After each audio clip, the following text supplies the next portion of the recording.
اللهم إنا نحمدك ونستعينك ونستهديك ونستغفرك ونؤمن بك ونتوكل عليك ونثني عليك الخير كله نشكرك ولا نكفرك ونهجر ونترك ونخلع من يفجر اللهم إياك نعبد ولك نصلي ونسجد وإليك نسعى ونخفد نرجو رحمتك ونخشى عذابك فقنا عذابك يوم تبعث عبادك وأشهد أن لا إله إلا الله وأشهد أن محمدا عبده ورسوله وصفيه وخليله خيرته من خلقه بلغ الرسالة وأدى الأمانة ونصح الأمة وكشف الله به الأمة وجهد في سبيله حق جهاده حتى أتاه اليقين من ربه اللهم أحينا على سنته وأمتنا على ملته واحشرنا في زمرته وأدخلنا جنة تحت لوائه واشفعنا بشفاعة نبينا محمد صلى الله عليه وسلم برحمتك يا أرحم الراحمين وبعد فقد قال الله تعالى في كتابه الكريم وهو أصدق القائلين أعوذ بالله من الشيطان الرجيم يا أيها الذين آمنوا اتقوا الله حق تقاته ولا تموتن إلا وأنتم مسلمون. Sidang jamaah Jumat yang dimuliakan Allah Subhanahu wa taala. Pertama kali khatib mengawal khutbah ini untuk mengingatkan diri khatib, berwasiat kepada diri khatib dan seluruh jamaah yang ada di saat ini untuk kita mendekatkan diri kepada Allah Subhanahu wa taala dengan meningkatkan kualitas keimanan kita dan ketakwaan kita kepada Allah Subhanahu wa taala. Karena ini adalah wasiat yang mulia yang Rasulullah sallallahu alaihi wasallam wasiatkan kepada kita dan senantiasa membacanya setiap Jumat agar apa? Kita senantiasa kembali kepada fitrah kita, orang yang beriman dan bertakwa. Implementasi takwa tidaklah hanya sekedar ucapan belaka, tetapi takwa mesti diimplementasikan dengan amal-amal kebaikan. Bentuk ketakwaan kita saat ini adalah hadirnya kita di masjid ini menjalankan ibadah Allah Subhanahu wa taala yang mulia, yaitu salat Jumat. Tidak hanya kita mampu mendirikan salat-salat yang wajib, menjalankan amalan-amalan sunnah, esensi dari ketakwaan juga yang Rasulullah inginkan kepada umatnya adalah mampu segala larangan yang Allah Subhanahu wa taala larang. Karena inilah yang paling susah dan paling berat bagi kita, menjauhi larangan ketimbang melaksanakan perintah. Maka tidak banyak di antara kita mampu menjalankan sholat, mampu menjalankan puasa, tetapi terkadang maksiatnya masih jalan, tetapi terkadang perbuatan dosanya masih lanjut. Maka takwa tidak hanya ucapan belaka, tetapi mesti kita wujudkan dengan implementasi amal soleh. Sidang jamaah Jumat yang dimuliakan Allah.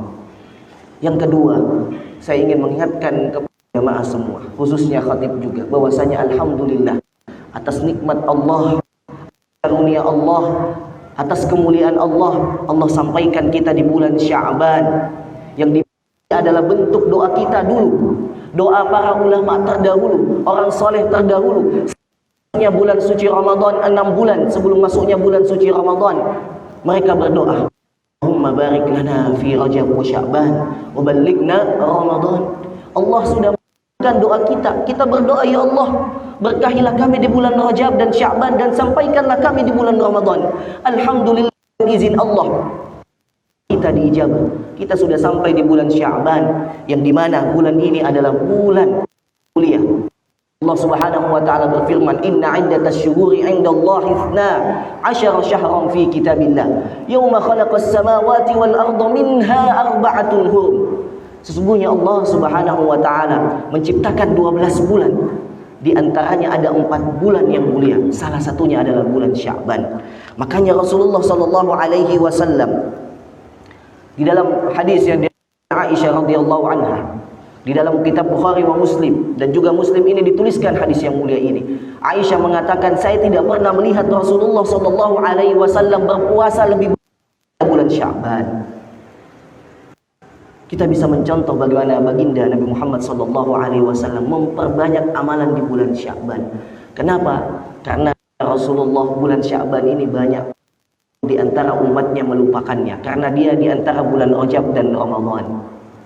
Banyak di antara kita lalai di tengah bulan ini. Makanya Rasulullah SAW mengingatkan kita untuk senantiasa memperbanyak puasa ibadah. Tujuannya apa? Tidak lain untuk kita menyambut bulan suci Ramadan dengan penuh hikmah dan khusyuk. Bulan Sya'ban hakikatnya adalah bulan pemanasan, bulan persiapan, bulan latihan sebelum kita masuk bulan suci Ramadan. Makanya Rasulullah SAW mencontohkan kita banyak puasa agar kita masuk di bulan suci Ramadan terbiasa berpuasa. Itu kenapa Rasulullah memperbanyak puasa di bulan Sya'ban. Ini pemanasan bagi kita semua yang tidak biasa puasa, agar yang biasanya malas puasa memperbanyak puasa di bulan Sya'ban. Masuk di bulan suci Ramadan, Allah mudahkan dia menikmati ibadah puasa di bulan suci Ramadan. Jadi ini adalah tujuan dan esensi kenapa Rasulullah SAW dikatakan di dalam hadis memperbanyak puasa di bulan Sya'ban yang tidak pernah dilakukan di bulan-bulan lainnya. Tujuannya agar melatih umatnya untuk memperbanyak puasa sehingga masuk Ramadan terbiasa dengan berpuasa. Ibarat ibadah-ibadah yang lain, puasa di bulan Sya'ban ini seperti amalan-amalan sunnah. Seperti ke masjid sebelum kita sholat Jumat 2 rakaat, kita memperbanyak sholat sunnah rawatib. Sehingga ketika kita terbiasa dengan sholat sunnah rawatib, ketika kita sholat sunnah wajib, maka hati kita akan lebih khusyuk, lebih menikmati ibadah, lebih menikmati bacaan yang kita baca. Maka inilah hikmah yang Allah Subhanahu wa ta'ala contohkan dari Nabi kita Nabi Muhammad SAW dengan memperbanyak puasa di bulan Sya'ban. Sidang jamaah Jumat dengan Allah Subhanahu wa ta'ala. Tentu ini semua dilakukan oleh Rasulullah SAW tidak lain hanya untuk menyambut bulan suci Ramadan. Ramadan sebentar lagi, hitungan hari, seminggu lebih akan datang. Kembali lagi kepada kita. Pernah kita bayangkan sudah berapa tahun kita melalui bulan Ramadan? Ada pengaruh dari bulan Ramadan atau tidak? Mungkin sampai saat ini ada di antara kita biasa-biasa saja hatinya, santai-santai saja hatinya ingin menyambut bulan Ramadan. Tidak ada persiapan sama sekali seperti bulan Ramadan, bulan biasa. Tetapi mungkin ada jemaah yang duduk di tengah-tengah kita saat ini yang sudah mempersiapkan bulan Ramadan dengan begitu persiapannya. Maka siapapun kita, apapun kita wajib untuk mempersiapkan bulan Ramadan ini dengan baik. Maka para ulama kita, salafus salih al-ummah, umat-umat soleh terdahulu begitu kuat dan begitu semangat menyambut bulan suci Ramadan. Maka apa yang mesti dilakukan di bulan suci Ramadan ini? Ada hal-hal yang harus kita kerjakan. Mungkin hal-hal ini sudah kita ketahui, tetapi butuh kita ulang lagi, butuh kita ingat lagi. Karena Allah Subhanahu wa ta'ala mengatakan, "Wadzakir fa inna dzikra tanfa'ul mu'minin." Saling mengingatlah kalian, saling menasihatilah kalian dalam perkara agama, karena sesungguhnya nasihat itu bermanfaat bagi orang beriman. Maka saya ingin berikan nasihat kepada diri khatib dan semua jamaah yang hadir dalam sholat Jumat ini, bahwasanya ada amalan-amalan yang mesti kita lakukan ketika kita ingin sampai di bulan suci Ramadan, dan Ramadan kita berkualitas, dan mudah-mudahan Ramadan tahun ini lebih bermakna bagi diri kita. Amin amin ya rabbal alamin. Apa yang mesti kita lakukan? Yang pertama, tidak lain kita berdoa kepada Allah Subhanahu wa ta'ala. Ad-du'a silahul mu'min. Jangan anggap remeh doa. Doa adalah kekuatan orang yang beriman. Kita bisa sampai saat ini duduk diberikan kesempatan Allah Subhanahu wa ta'ala nikmat iman, nikmat Islam, nikmat hidayah, itu karena doa kita. Itu karena permintaan kita kepada Allah Subhanahu wa ta'ala. Maka dengan ini semualah kita harus bergembira, senang, bersukacita, karena nikmat inilah nikmat yang paling mahal yang tidak akan Allah berikan kecuali kepada hambanya yang dikehendaki. Makanya di dalam firman Allah Subhanahu wa ta'ala dikatakan, qul bifadlillahi wa bin Allah Subhanahu wa ta'ala. Tetapi karunia dan kemuliaan Allah, amalan-amalan yang kita lakukan inilah yang akan kekal, yang bersamai hidup kita sampai mengantarkan kita ke dalam surganya Allah Subhanahu wa ta'ala. Maka perbanyaklah berdoa, karena sesungguhnya di dalam hadis yang diriwayatkan Imam Ahmad, bahwasanya dulu para salafus soleh itu berdoa terus menerus sebelum sampai di bulan suci Ramadan. Doanya Allahumma balighna Ramadan. Sekarang kita sudah di bulan Sya'ban, doa. Hafalkan doa ini, Allahumma balighna Ramadan, Allahumma balighna Ramadan. Doakan terus di setiap sholat kita. Mudah-mudahan kita diberikan kesempatan bertemu bulan suci Ramadan dan kita bisa mendapatkan pahala yang banyak dan ampunan yang banyak di sisi Allah Subhanahu wa taala. Yang kedua, selain kita berdoa kepada Allah Subhanahu wa taala, ada amalan yang senantiasa dilakukan oleh sahabat, para ulama sebelumnya, yaitu mereka melatih diri mereka dengan berpuasa. Seperti yang dicontohkan oleh Rasulullah sallallahu alaihi wasallam, beliau senantiasa berpuasa dan memperbanyak puasa di bulan Sya'ban. Karena puasa ini hakikatnya adalah benteng bagi diri kita. Maka kita latih bagaimana kita tidak hanya puasa, ya, menahan lapar dan haus saja, tetapi juga kita dari perbuatan-perbuatan yang tidak diridhai Allah Subhanahu wa taala. Karena inilah hakikat puasa. Maka kita latih dari sekarang, mumpung masih ada waktu, mumpung masih ada kesempatan. Ya, yang tidak biasa puasa saat ini. Karena itu akan membantu kita ketika sampai di bulan suci Ramadan. Dan yang ketiga, dan ini yang tidak kalah penting, yaitu perbanyak bertaubat kepada Allah Subhanahu wa taala. Tidak ada manusia yang tidak punya kesalahan, tidak ada manusia yang tidak lepas dari kekhilafan. Maka Allah Subhanahu wa taala dalam firman-Nya di surah An-Nur menjanjikan kemenangan, keberuntungan bagi hamba-hambanya yang senantiasa bertobat. Allah Subhanahu wa taala berfirman di surah An-Nur ayat ke-24, "Wa tubu ilallahi jami'an ayyuhal mu'minuna la'allakum tuflihun." Bertobatlah kalian kepada Allah wahai orang yang beriman supaya kalian beruntung. Apa keberuntungan yang kita dapat? Tidak lain ampunan dosa dari Allah Subhanahu wa taala. Wa may yaghfiru dzunuba jami'ah. Tidak ada yang mengampuni dosa kita semuanya kecuali illallah, kecuali Allah Subhanahu wa taala. Yang kedua, yang tadinya kita senantiasa melakukan dosa maksiat, Allah ganti perbuatan buruk kita menjadi amal kebaikan. Illa man amana wa amila amalan salihan fa ulaika yubaddilullahu sayyi'atihim hasanat. Kecuali orang yang bertaubat kemudian menjawab, dosa-dosamu telah membelenggu, dosa-dosamu telah menghalangimu bangun malam. Maka yang susah bangun malam, susah melakukan amal kebaikan, susah melakukan ketakwaan, kita boleh cek, ternyata mungkin hati kita masih banyak dosa, baik dosa kezaliman pada diri sendiri ataupun kepada yang lainnya. Maka dosa ini menghambat. Hadana li hadza wa ma kunna linahtadiya laula an hadana Allah. Thumma salatu wassalamu ala khair khalqillah Muhammad ibnu Abdillah wa ala alihi wa ashabihi wa mawala wa ba'd. Sidang jamaah Jumat yang dimuliakan Allah, di khutbah yang kedua ini khatib ingin memberikan satu poin lagi terkait amalan-amalan yang mesti kita lakukan sebelum masuk ke dalam bulan suci Ramadan. Yang tidak lain yang harus kita ketahui adalah bagaimana saat ini kita paksa diri kita, kita kuatkan keimanan kita untuk lebih dekat lagi kepada kalamullah Al-Quranul Karim. Karena esensi dimuliakannya bulan suci Ramadan tidak lain atau tidak terlepas dari Al-Quranul Karim. Syahrul Ramadan alladzi unzila fihi Al-Quran. Maka harus kita pahami dengan baik, dimuliakannya bulan Ramadan ini karena adanya Al-Quran di dalamnya. Dan tidak hanya Al-Quran saja, kutubus samawi, kitab-kitab yang lain yang diberikan oleh nabi-nabi terdahulu diturunkan di bulan suci Ramadan. Maka bulan Ramadan ini bukan hanya bulan puasa, tapi juga bulan Al-Quran.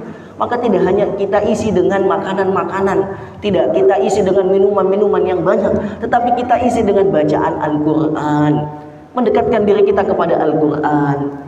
Karena sesungguhnya dikatakan oleh para sahabat, Khabbab ibn al-Arat, ya, man ahabbal Quran faqad ahabballah wa rasulah. Siapa yang mencintai Al-Quran, senang dengan Al-Quran, maka sesungguhnya itu implementasi cinta dia kepada Allah dan Rasulnya. Maka ketika kalian ingin mengetahui cinta kalian kepada Allah dan Rasulnya, lihatlah bagaimana interaksi kita dengan Al-Quran. Berapa banyak kita buka Al-Quran, berapa banyak kita memaksa diri kita untuk bisa membaca Al-Quranul Karim. Ingat, bulan suci Ramadan adalah bulan panen pahala, bulan ampunan.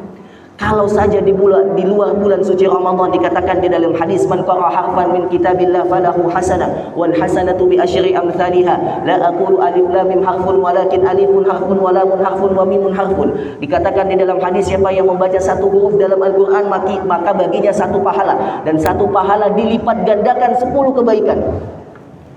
Bayangkan ini di luar bulan suci Ramadan. Kalau kita baca alif lam mim 30 pahala. Bayangkan di bulan suci Ramadan, bulan dilipat gandakan pahala, berapa pahala yang akan kita dapatkan hanya membaca alif lam mim saja. Maka bayangkan betapa kalau kita membaca Al-Fatihah, kita membaca Al-Baqarah, kita membaca seluruh Al-Quran, berapa pahala yang akan kita dapatkan di dalam bulan suci Ramadan. Maka ayo, saat ini, ya, karena Allah masih memberikan kita nikmat hidup, beriman, bertakwa di jalan kebaikan ini, maka mulai di bulan Sya'ban ini, ambil Al-Quran, buka mushafnya, baca. Kalau yang belum bisa baca, datang kepada ustadz, datang kepada syekh, datang kepada guru yang ahli di bidangnya untuk mengajarkan kita Al-Quran, sehingga nanti bulan suci Ramadan kita hidup dengan Al-Quran, malam kita hidup dengan bacaan Al-Quran. Inilah yang diinginkan oleh Allah Subhanahu wa taala, la'allakum tattaqun, sehingga kita keluar di bulan suci Ramadan nanti kita menjadi hamba yang bertakwa, karena tidak ada sesuatu yang lebih mendekatkan diri kita kepada Allah Subhanahu wa taala kecuali dengan membaca Al-Qur'an. Ya ayyuhan nas, qad ja'atkum mau'izatun min rabbikum wa shifaa'un lima fis sudur wa hudan wa rahmatul lil mu'minin. Sesungguhnya Al-Qur'an didatangkan Allah Subhanahu wa taala, diturunkan Allah Subhanahu wa taala, tujuannya mau'izah, nasihat. Maka siapa yang butuh nasihat, buka Al-Qur'an. Tidak hanya nasihat, ya, dikatakan juga syifa, penyembuh. Maka siapa yang banyak di dalam hatinya kedengkian, suka ghibah, suka gosip, suka menjelekkan orang lain, suka memandang sebelah orang lain, dan lain sebagainya dari penyakit hati, bacalah Al-Quran. Ala bidzikrillahi tatmainnul qulub. Sesungguhnya dengan membaca Al-Quran akan menenangkan hati kita. Tidak hanya itu, wahuda, petunjuk bagi kita. Petunjuk apa? Kepada jalan Allah Subhanahu wa taala, shiratal mustaqim. Dan yang terakhir, wa rahmatul lil mu'minin. Ini endingnya, rahmat bagi orang yang beriman, yang kelak nanti yang senantiasa membaca Al-Quran, istiqamah di jalan Allah Subhanahu wa taala, akan mendapatkan rahmat di dunia dan balasannya kelak nanti di akhirat berupa surganya Allah Subhanahu wa taala. Amin amin ya rabbal alamin. Maka kita tutup dengan berdoa kepada Allah Subhanahu wa taala. Mudah-mudahan Allah mengizinkan kita, mentakdirkan kita sampai di bulan suci Ramadan, dan mudah-mudahan bulan suci Ramadan tahun ini menjadi bulan yang penuh bermakna bagi kita, bulan perbaikan bagi kita, dan bulan peningkatan keimanan dan ketakwaan. Amin amin ya rabbal alamin. Allahumma ighfir lil muslimina wal muslimat wal mu'minina wal mu'minat al ahya'i minhum wal amwat innaka sami'un mujibun qaribud da'wat ويا قاضي الحاجات اللهم انفعنا عنا البلاء والوباء والفحشاء والمنكر والمحن والفتن ما ظهر منها ومن بلدنا هذا خاصة إندونيسيا ومن بلدان المسلمين عامة اللهم إنا نسألك موجبات رحمتك وعزائم مغفرتك والغنيمة من كل بر والسلامة من كل إثم والفوز بالجنة والنجاة من النار اللهم آت نفوسنا تقواها وزكها أنت خير من زكاها أنت وليها ومولاها ربنا ظلمنا أنفسنا وإن لم تغفر لنا وترحمنا لنكونن من الخاسرين ربنا تقبل منا إنك أنت السميع العليم وتب علينا إنك أنت التواب الرحيم اللهم اجعل القرآن ربيع قلوبنا ونور أبصارنا وجلاء